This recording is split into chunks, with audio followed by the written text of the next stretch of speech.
I'd like to welcome everyone. I'm Kent Edwards, the Sustainability Officer for the City of Delray Beach, and I'd like to introduce the other half of our office, Mary Wasney. And we're really glad to have you for our final presentation for Earth Month. Also like to welcome our special presenters today, CJ Davila and Kyle Abney. CJ is the Executive Director of the Florida Green Building Coalition. FGBC is a statewide nonprofit dedicated to improving the built environment in Florida. FGBC has certified more than 30,000 projects and serves more than 300 members. CJ is a native Floridian and an advocate for smart growth and protection of resources. Also, Kyle Abney. Kyle Abney is the president of the board of directors for FGBC. Kyle is a lead AP and state licensed general contractor. He founded Abney and Abney Green Solutions in 2008. They are a green building consulting firm based in Treasure Coast with clients throughout Florida.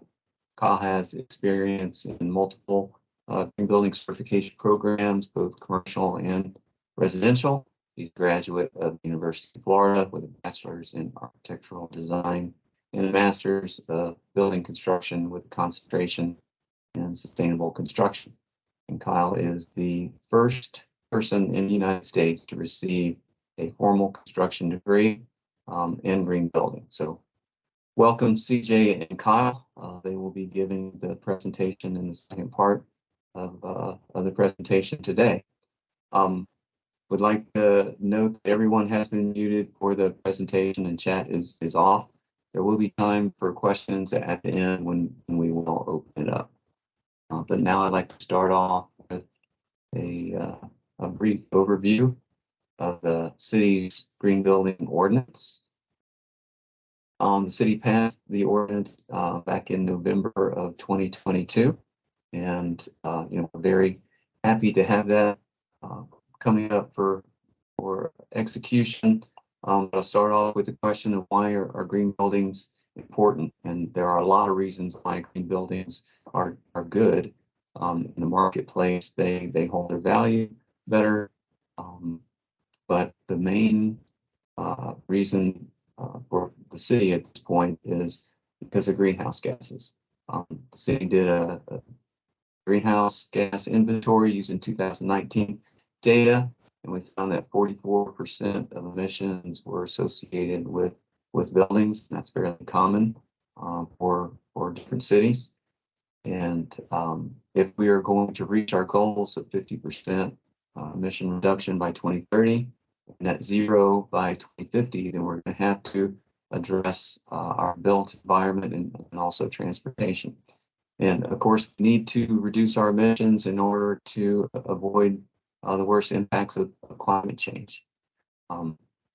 So the features in the ordinance, there are 4 green building programs that are specifically cited, and FGBC is one of those.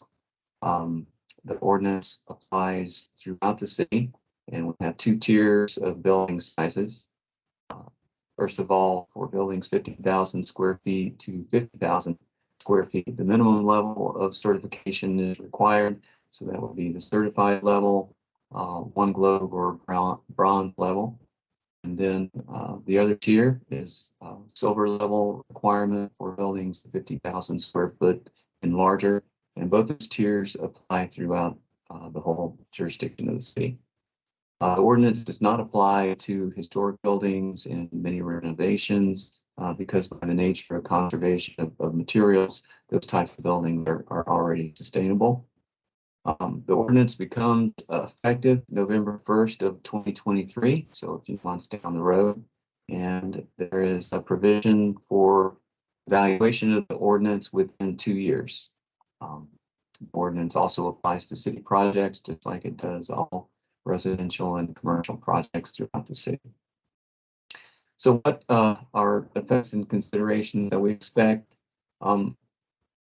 We do have an existing ordinance that's just for the central business district. So we're expanding to the whole city, and we expect that this will greatly increase the number of green buildings in the city and hopefully Delray Beach will become a center for green building, and also in surrounding communities and counties.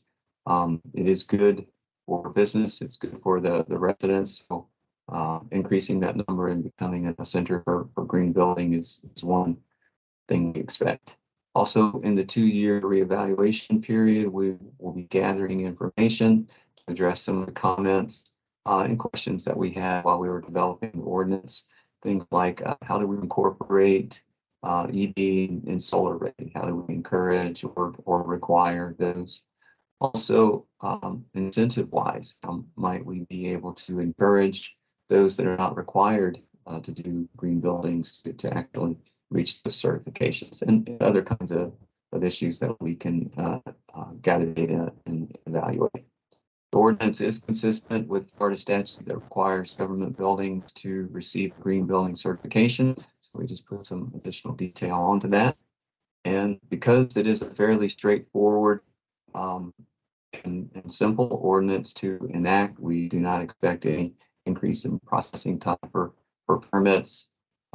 So just a couple of brief points for the ordinance, and also here it's mine and Mary's contact information. Just a reminder that we are recording, so you'll be able to come back and get that contact information if you'd like to contact us. So now I would like to turn the presentation over to CJ and Kyle for an overview of the GBC program.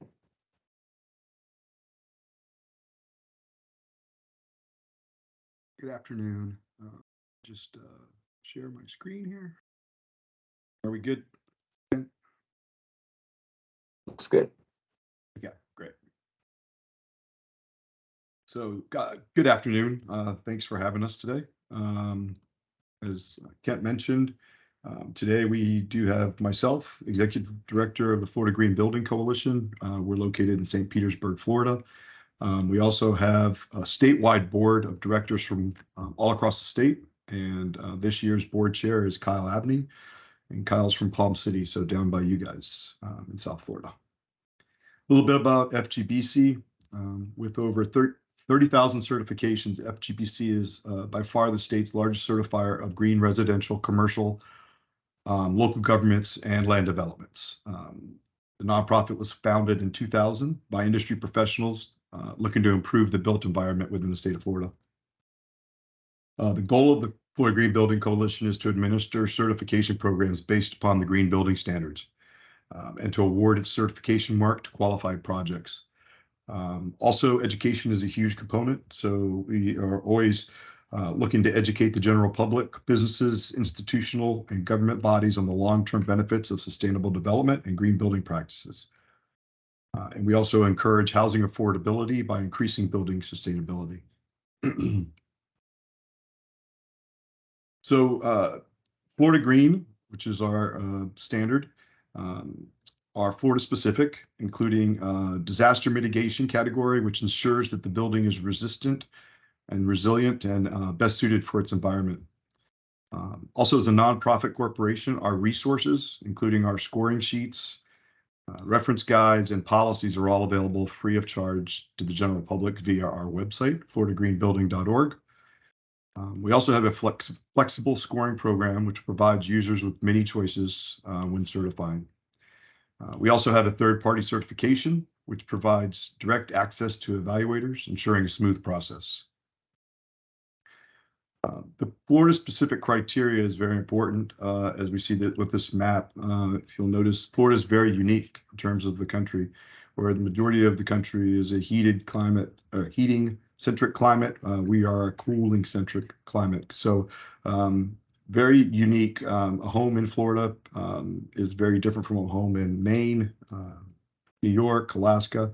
And so instead of one standard, we are specific to Florida. We do not certify outside the state of Florida. So once again, we do use a independent third-party expert to review homes construction so that its owners can be assured their home will perform as expected in several critical areas.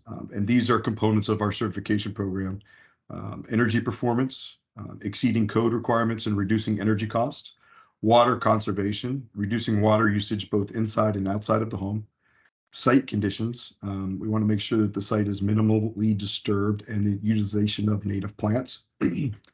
Healthier homes, really important concept when we start talking about COVID and some of the other pandemic issues. Use of products and materials to create a healthier interior environment. Materials, big proponents of locally produced, resource-efficient materials and recycled content. And as I mentioned before, the disaster mitigation category, which will provide the ability to withstand natural disasters, pests, and pests such as termites. As I mentioned with the nonprofit resources, this is a snapshot of our webpage. It's, as I mentioned, it's open to the general public. You can go to floridagreenbuilding.org. You can download on the right there our standards and policies, our checklist, and our reference guide. FGBC is also the states. So for the Hurricane Michael, Hurricane Ian, not Hurricane Ian, Hurricane Michael,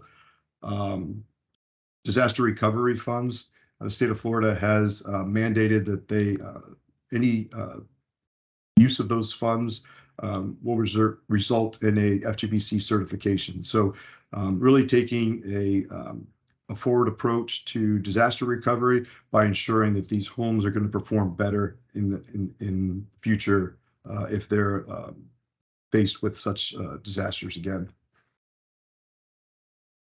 FGBC standards are also endorsed by the Florida Legislature, the Florida League of Cities, Florida Association of Counties, Florida League of Mayors, and the Florida Home Builders Association. With that, I'm going to turn it over to Kyle Abney. All right, great. Thanks, TJ.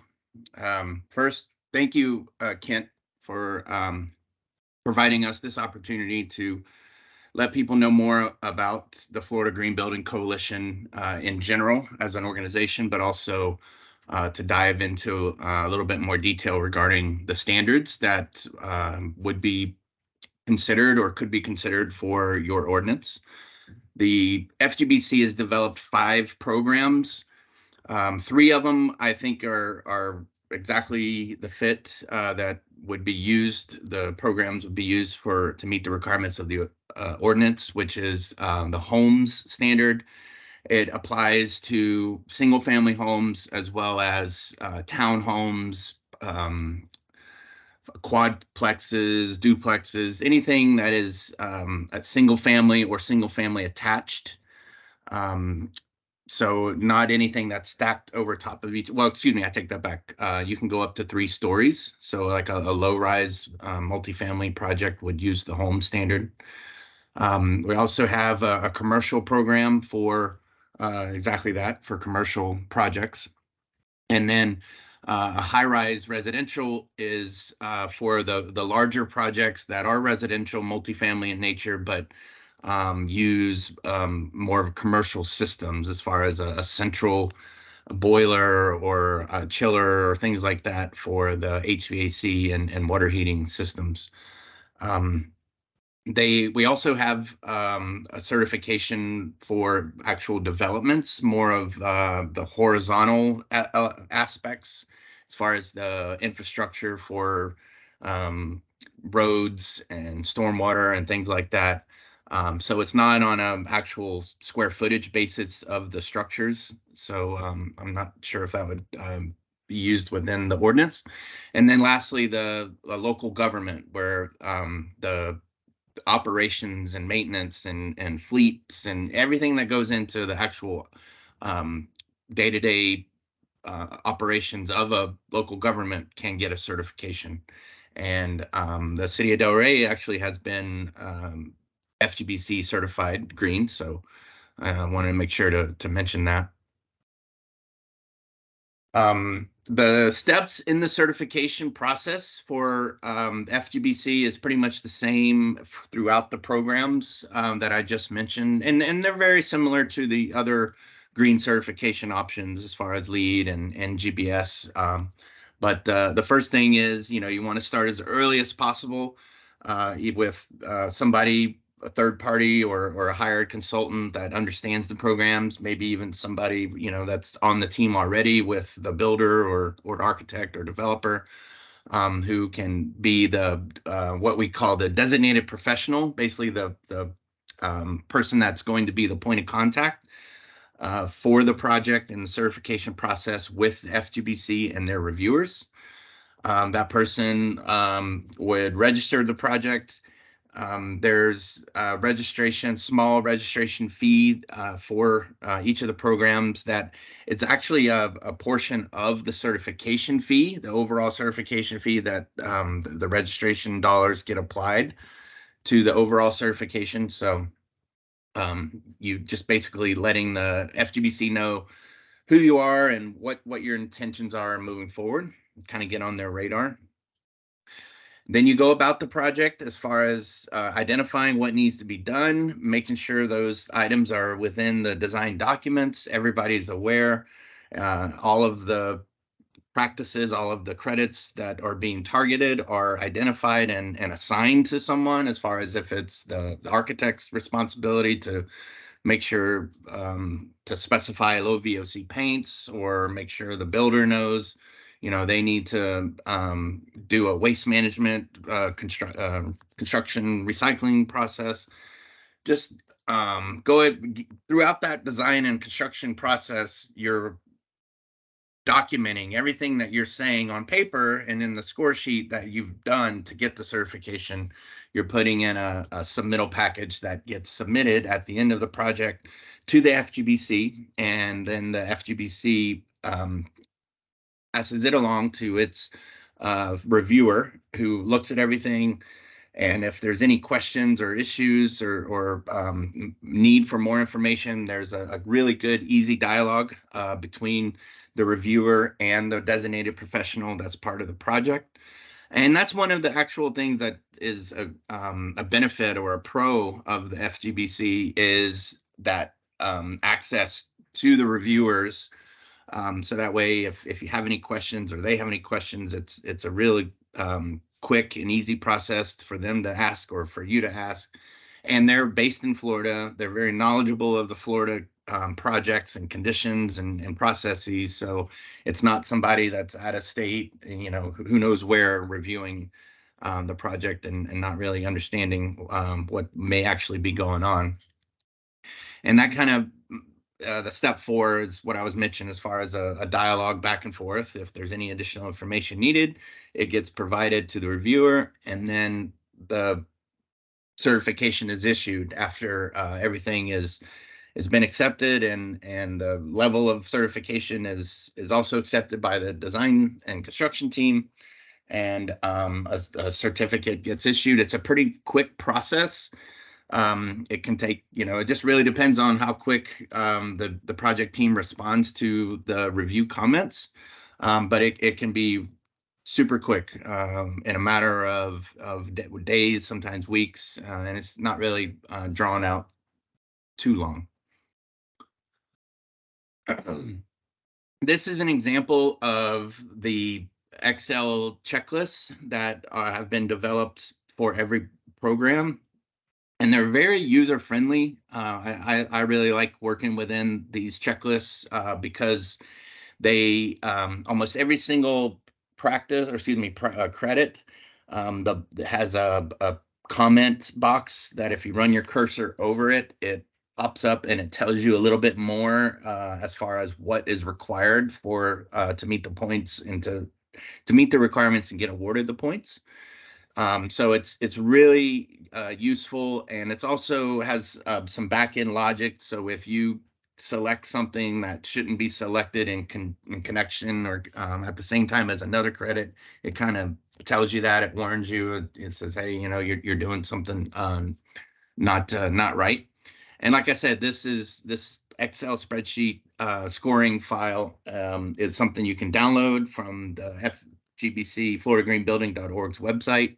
You save it, you work in it, and then submit it along with all of the other backup documentation there near the end of the project. In addition to, excuse me, the how the scoring works is a little bit unique with the FGBC. The each category, as far as energy, water, site, materials, and so forth, has a minimum point requirement. So almost all of them, not everyone, but so for example, in energy category 1, you see there's a 30-point minimum requirement. So if you don't meet that 30 points, it's not the end of the world. You can still get certified. It's just whatever shortfall you are to meet that minimum requirement, it gets added to the overall total points. So in order to get a silver, or excuse me, a bronze level certification, you need 100 points. But if you're 5 points short in energy, then that just increased from 100 to 105. So it's kind of a sliding scale. It's may not be completely clear, but it really helps a project who could be hurting in a category and not being able to meet the minimums. They can make up for it somewhere else. So it's not a make or break kind of thing where if you don't get to the minimum level, then you simply don't get certified. The programs, all of them have a reference guide, a good resource for anybody who's working on a project to download free of charge and have readily, available to them to look up. It's similar information as to the checklist and running your cursor over the comment boxes that open as far as the info that's provided. However, it does give a little bit more info. The reference guides are definitely something, as somebody who works on these projects, I'm diving into frequently, just because it like I said, it provides what the intent of the practice or credit is, what's required, how to document it, and so forth. So it's definitely a good tool. I would recommend anybody who's even considering working on a project to go ahead and download the checklist, download the reference guides, and just start kind of looking through them and seeing what the information that's in there. The costs of the certifications vary. The homes are on an individual basis. There's a $75 fee, which is discounted for having either the builder or architect or somebody that's on the project team as a member of the Florida Green Building Coalition. But if nobody's a member, then the $125 per home fee is what you can expect. When you look at the high-rise standard and the commercial standard, they're both based on the overall conditioned square footage of the building. So there's like a scale there based on how much square foot. And then local government is also a little bit of sliding scale depending on the overall population of the city or the county or village or town that is pursuing the certification. Having somebody, I'm sorry, can you go back, CJ? I was going to say that those certification fees are paid directly to the Florida Green Building Coalition. If you hire a consultant to work with you, those are separate. Those are more on a one-on-one basis, direct contracts between the certifying agent or designated professional. But regarding the certifying agent, I should mention that for the home standard, you have to hire or work with a certifying agent. That person actually goes on site, does the verifications, does the inspections, does the documentation, and puts together the package and submits for the review. And that there's 2 required verification points. One is at the rough. That's pre-drywall, but post insulation. We just want to make sure the insulation is properly installed in all the right places, good workmanship. And then the other time is at a final.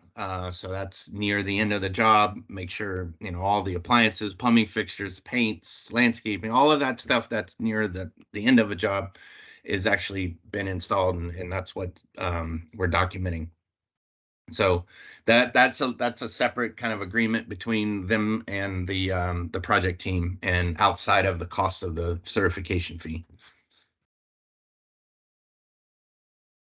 The some notable certifications there in Delray Beach. Our company had the privilege of working on both the Aloft Hotel and the Courtyard by Marriott there within blocks of each other. Those actually are the only two commercial and residential projects that have been certified there in Delray Beach. There's been a couple of other single family homes. But like I mentioned, the city itself has been FGBC Green Local Government certified, and Palm Beach County also was certified. The FGBC has partnered with the Green Building Registry, like the U.S. Green Building Council and the NGBS and other programs. It's a database of green certified home structures, commercial stuff like that, in one central location. So it kind of allows the general public, whoever, to see, okay, well, are there any green certified homes or buildings in this particular area? You put in the city or the zip code, and it just populates it. It's really neat. It's a nice tool to know where certain buildings are and what levels of certification they may have achieved.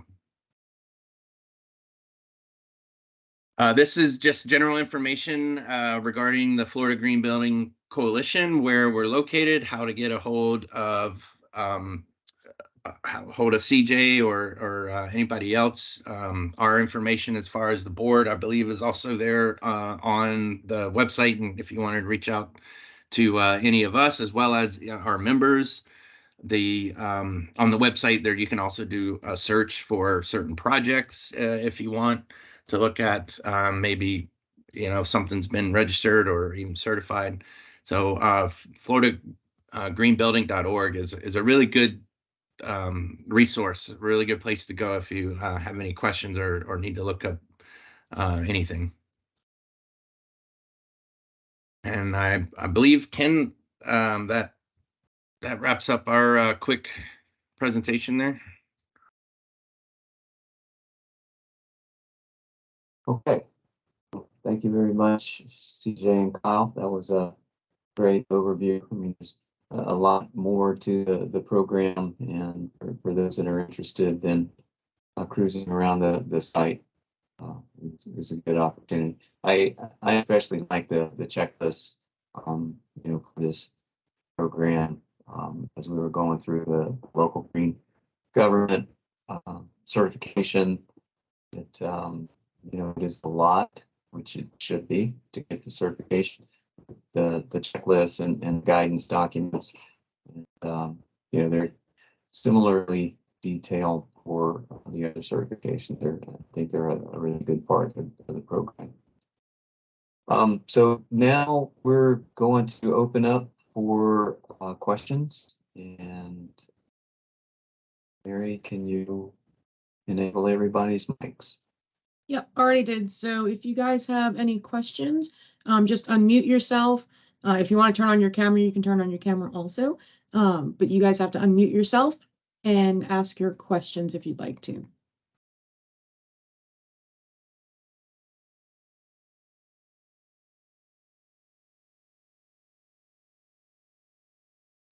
So give a minute here, and again, you will have to unmute yourself in the normal way, but you should be able to do that. But I can start us off. The resilience portion of the certification is something that I'm seeing more and more, and obviously climate change effects and weather effects is a very important aspect. So, and I mean, that is a newer provision. So as you are developing, can you talk a little bit about that development and items within the category that get credits, either Kyle or CJ? So I'm sorry, Kent, you were kind of breaking up there. You mentioned the disaster mitigation category. You wanted us to talk about some of the credits? Yes, if you can. Sure. I'm gonna pull up our checklist here. Yeah, I would just like to jump in real quick and say Yep. that portion is very unique for the FGBC compared to other programs. There is definitely some resiliency sprinkled in to those other programs, but there's not they don't have a specific category just for it. So I think that really kind of sets the FGBC apart from the other programs because, you know, Florida is unique. I mean, we are dealing with things that a lot of other states don't deal with on a constant basis, namely hurricanes and flood and stuff like that. But the main categories or subcategories within our disaster mitigation category is wind mitigation, namely from hurricanes, and that includes rain, flooding, fire, termites. We, you know, the whole state of Florida is a hotbed for termites, as well as mold and moisture damage. So just trying to be as durable as possible. You know, the longer a material lasts, the less amount of material has to be taken out and thrown away and purchased and replaced. So just overall durability is something that's within the program itself, specifically in this disaster mitigation section. And I just kind of went over real quickly. And in each of the programs, they are structured very similarly as far as they all have the same categories. If there's any overlay between, say, high-rise residential and commercial for the same disaster mitigation practice, then the requirements are very similar. It's something we really tried to work hard to get from one program to the next. A lot of similarities, a lot of using the same language, same thresholds as far as requirements for things. So you can see the list there of the actual items within the disaster mitigation category. Yeah, I think that really does set a program apart, having the specific category, and is so important to us. I also see, you know, as far as the city ordinance goes, we set it at the entry level requirement for the lower tier of buildings, but there are a lot of items on the checklist that really can be marketable to people that are the client for the buildings, because who wouldn't want to have a stronger building, especially along the coast? And that's what we're hoping for with you know, incentives, and also thinking a lot of builders will go for a higher level just because of the benefits that documented green buildings have. Did anyone else have a question?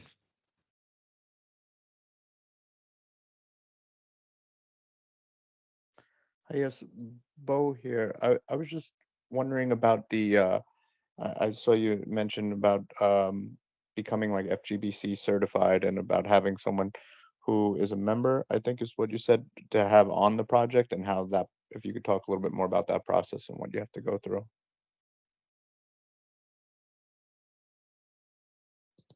Sure. The FGBC has a credential for individual people. It's called a accredited, or excuse me, a designated professional.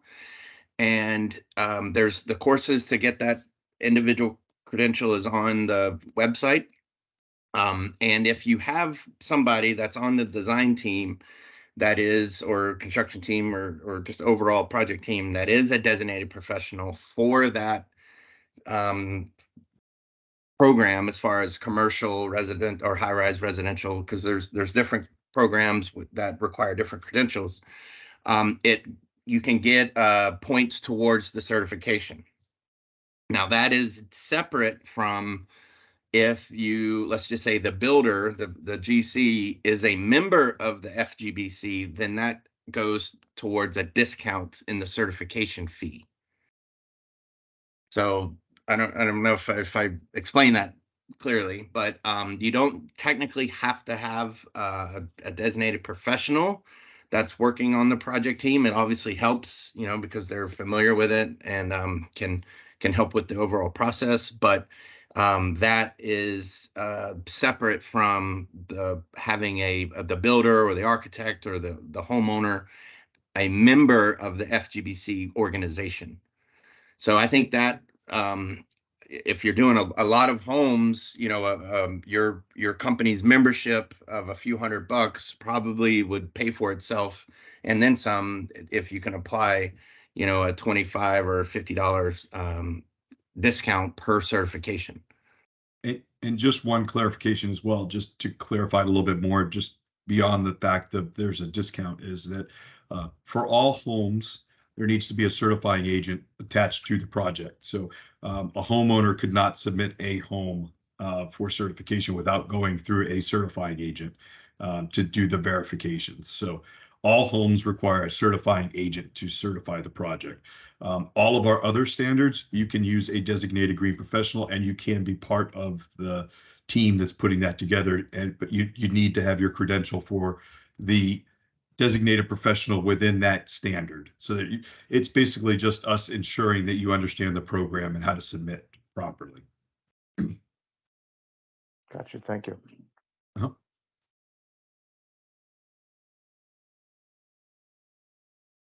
Okay. Does anyone else have a question?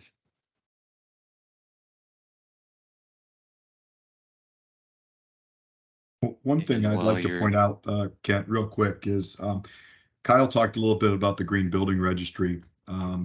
That's kind of a start.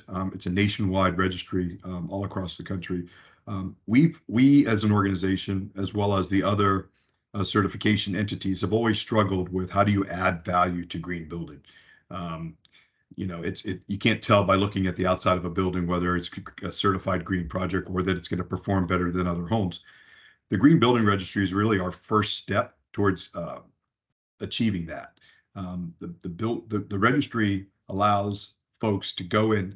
If you're looking for a certified green home, if you want to make sure that the home is green, you can actually go into this registry and find green homes.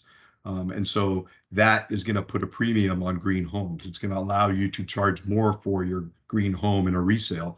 It's going to allow for folks that are concerned about their health to want to be working in your building because it's certified and they understand the health components of that building. The next step with the Green Building Registry, and they are working on this right now, is that they will start integrating the Green Building Registry into the MLS, or the multiple listing service.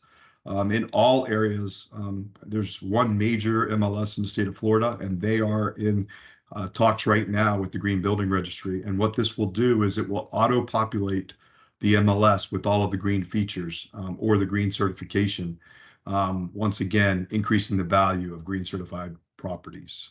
So I think that's something that's coming and something that's important as we talk about this.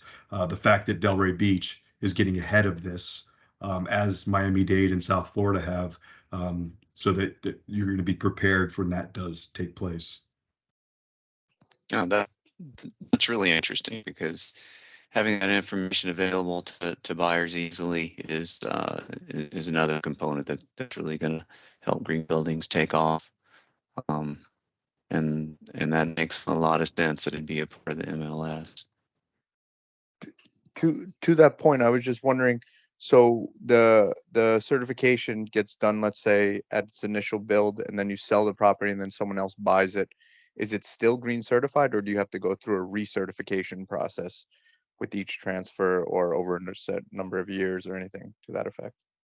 So we certify the property at certification, because you know you could certify the home and somebody could come in and rip out the the bathroom or all of the features that were incorporated in the green certification to begin with. So the home is certified at the time when it is certified. We do have a renovation green certification where you can actually recertify the property. FGBC is working on a database. It's actually up and running. It will be functional by the end of the year. And within this database, you'll be able to pull up each certification and see the components associated with the green certification, which will allow you to say, okay, we've continued the certification program. We did not, all of the points associated with our certification are still incorporated within the home. And so you can have a much better feeling that you're meeting the certification standard once that database is up and running. But to your question, it's certified at the time of certification. And if you wanted to recertify, you'd have to do another certification. Gotcha. Thank you. And as far as the city's green building ordinance, we only address new construction, and we are thinking of it as a stepwise process. At new construction, that really is the easiest time when you're beginning the design to incorporate the green building requirement. But as we go forward, then we will have the opportunity to look, see how it's working. And we've gotten quite a few questions about the operations and maintenance and, ensuring that the certification, that was incorporated in the design continues. So those are things that we can look at in the future. Any other questions from the attendees?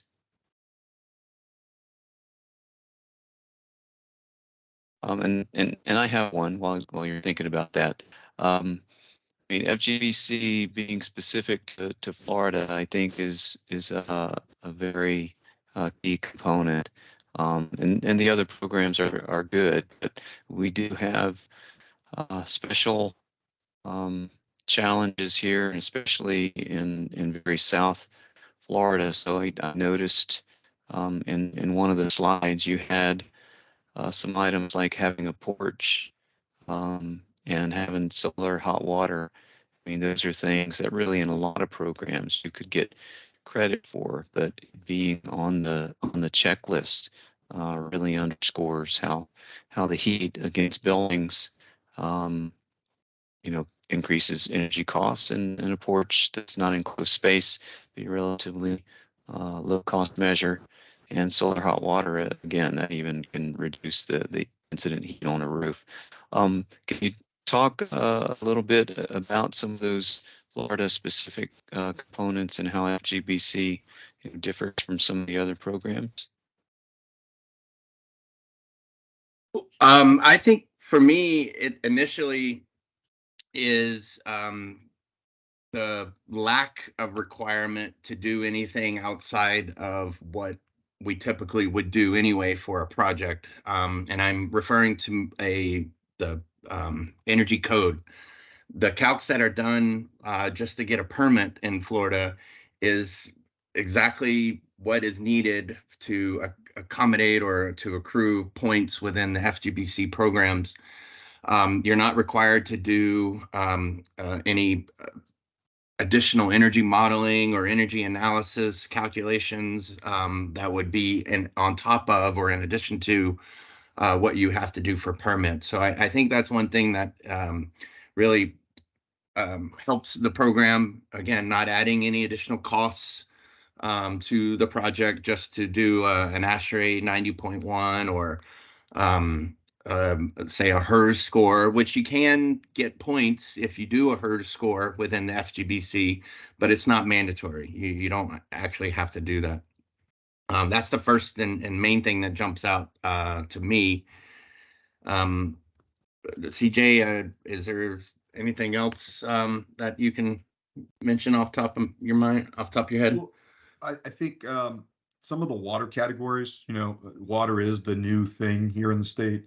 A lot of programs are very focused on energy, as it should be, but water is a very scarce resource here in the state of Florida. And so a lot of the Water Star program, a lot of the uh, recognition of Florida-friendly landscaping and drought-tolerant landscaping, so that we're not having to water that vegetation. I think that's the most important, because, as I mentioned, it is a scarce resource here in the state. So it's state specific, and it's why it's a huge component of our certification program. And Yeah, one other thing, like when it comes to materials, having regional or local manufactured materials is important. So within the program, we have a credit for specifically that. Any materials that are made with raw materials that are harvested or extracted within the state. It's not just X number of hundreds of miles from the site. It's actually if they're manufactured in the state of Florida, then we can get some points, because the businesses, to be successful as far as any building material manufacture, stuff like that, we want them to be successful, and we want to use them in within the state in the programs, because that's just less overall embodied energy in the process of those materials. That was another one that just came to mind. Thanks. And I just wanted to touch on the energy and water items that CJ brought up on our city green board. We had a discussion and are looking at a climate action plan and going to focus in on some topics there. And water, just like conservation, and because of the energy that it takes to move that water, if we're talking about potable or even reclaimed component, there's a real energy savings associated with water savings. And so pointing that out to people as we're talking about the benefits of water. I mean, there's quite a bit of energy in with that also. Okay, we are getting close to the end of our hour. But are there any other questions?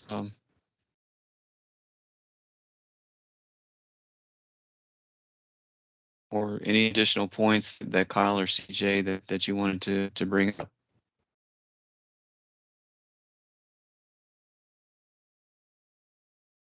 I think I'm good.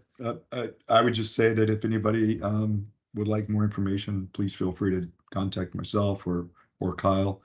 As Kyle mentioned, our contact information is on our website, floridagreenbuilding.org, and I'd be happy to answer any questions for you guys.